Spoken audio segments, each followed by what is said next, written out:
Ketika Rasulullah Mi'raj ke Sidratul Muntaha, apakah beliau bertemu dengan Allah secara langsung? Jawabannya iya. Makanya di antara dalil yang menunjukkan Allah di atas adalah Isra Mi'raj. Ya, kalau seandainya Allah tidak di atas, maka Nabi ngapain ke atas? Ya, Nabi SAW ke atas ketemu dengan Allah, sampai-sampai sebagian sahabat menyangka Nabi melihat Allah. Berarti Nabi sudah dekat sekali dengan zat Allah. Makanya Nabi ditanya, hal ra'aita rabbak? Apakah kau melihat Rabbmu? Kenapa pertanyaan timbul? Karena memang Nabi sudah terlalu dekat dengan siapa? Allah. Hal ra'aita rabbak? Dalam hadis yang saya baca, melihat Allah. Kata Nabi Muhammad SAW, nurun anna arahu, ada cahaya yang menghalangi. Bagaimana saya bisa melihat Allah Subhanahu wa ta'ala? Makanya di antara dalil yang paling kuat yang diyakini oleh masyarakat kita seluruhnya, antum lihat pengajian-pengajian kalau acara Isra Mi'raj. Nabi ketemu Allah, kemana? Ke atas. Sudah dekat. Semua dai-dai seperti itu mengatakan demikian. Karena memang fitrahnya Allah di atas, orang sudah tahu semuanya. Ya, kalau bilang Allah di mana-mana, ngapain ke atas? Ya. Ke kanan, ke kiri, kemana-mana ada. Makanya di antara konsekuensi dari mengingkari Allah di atas berarti mengingkari mukjizat Isra Mi'raj. Ya. Karena di antara mukjizat yang paling terkenal dari Nabi adalah Mi'rajnya Nabi, naik ke atas bertemu dengan Allah untuk menerima perintah. Makanya malaikat Jibril enggak ikut Nabi waktu itu.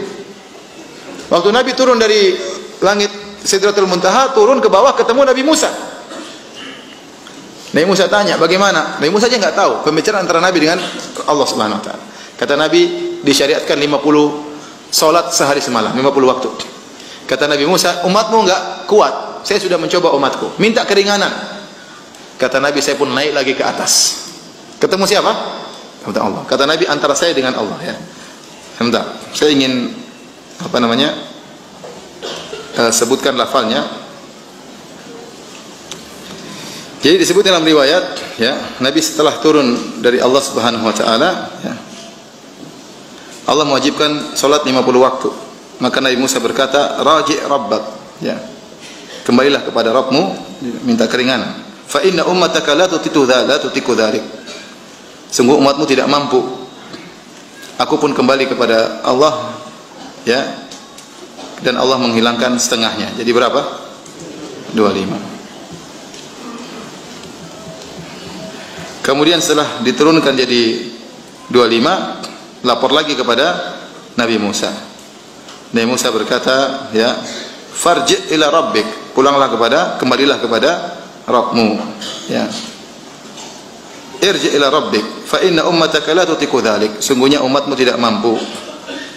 Akhirnya terus Nabi minta dikurangi, akhirnya jadi 5. Ya. Kemudian tatkala turun 5, Nabi Musa bilang lagi, minta keringanan lagi. Kata Nabi SAW, istahyaitu min Rabbi. Saya malu sama Rabbku. Alhamdulillah ketemu Nabi Musa.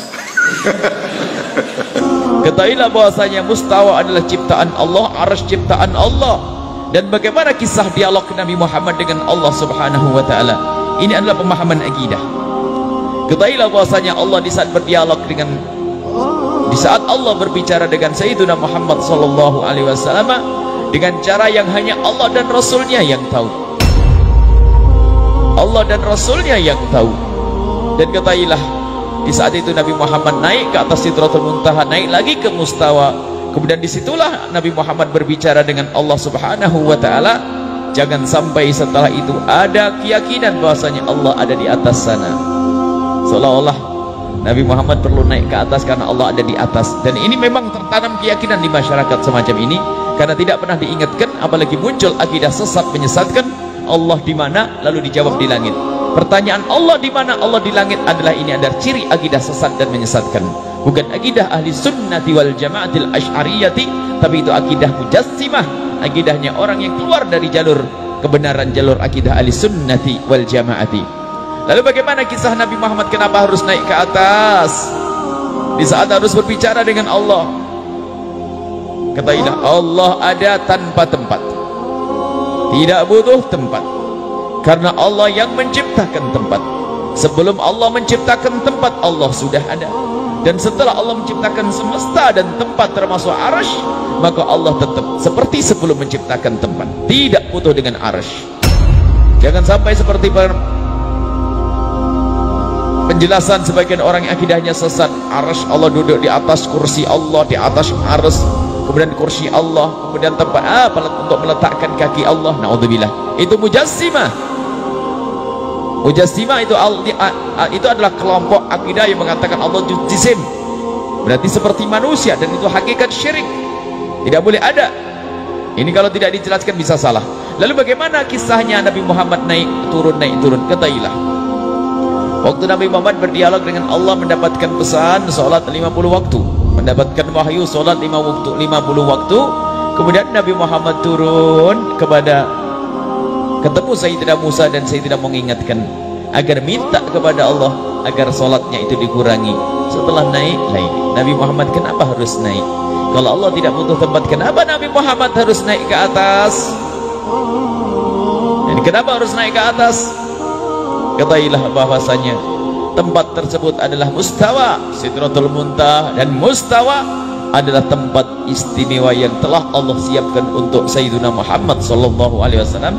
Sampai dalam satu riwayat, malaikat Jibril pun tidak mampu untuk menembus itu. Sampai malaikat Jibril pernah berkata, kalau aku tembus aku hangus, tapi jika engkau wahai Muhammad, engkau akan lulus.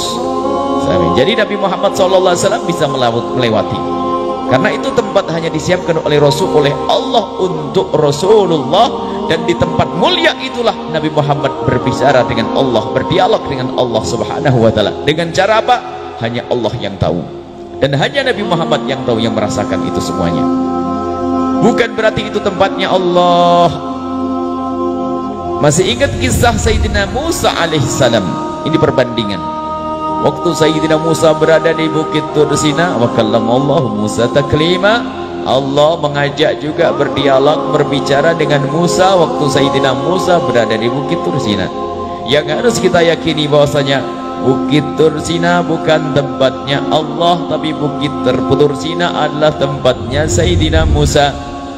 Jadi Sayyidina Musa kakinya berpijak kepada Bukit Tur Sina. Dan di saat Sayyidina Musa meminjakkan kaki di Bukit Tur Sina, saat itulah Sayyidina Musa berbicara dengan Allah. Jadi Bukit Tur Sina adalah tempatnya Nabi Musa dan bukan tempatnya Allah, karena Allah tidak butuh tempat.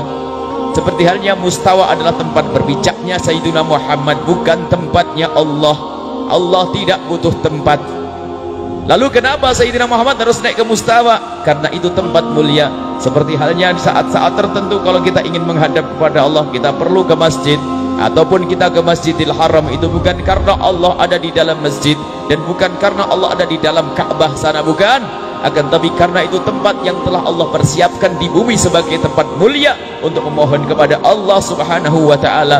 Maka pun demikian, mustawa adalah telah Allah siapkan sebagai tempat mulia untuk Nabi Muhammad memohon kepada Allah.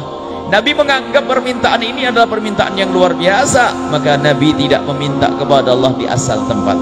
Padahal Sayyidina Muhammad bisa saja di hadapan Sayyidina Musa kemudian menengadahkan tangan memohon kepada Allah, ya Allah kurangilah sholat. Tapi Nabi Muhammad menganggap ini adalah tempat. Nabi Muhammad ini permintaan yang luar biasa dahsyat, dan Nabi Muhammad diizinkan untuk ke mustawa. Maka Nabi Muhammad naik ke mustawa, ke atas mustawa. Disitulah Sayyidina Muhammad meminta kepada Allah Subhanahu wa ta'ala. Jadi mustawa adalah bukan tempatnya Allah, di atas mustawa bukan tempatnya Allah, arsy bukan tempatnya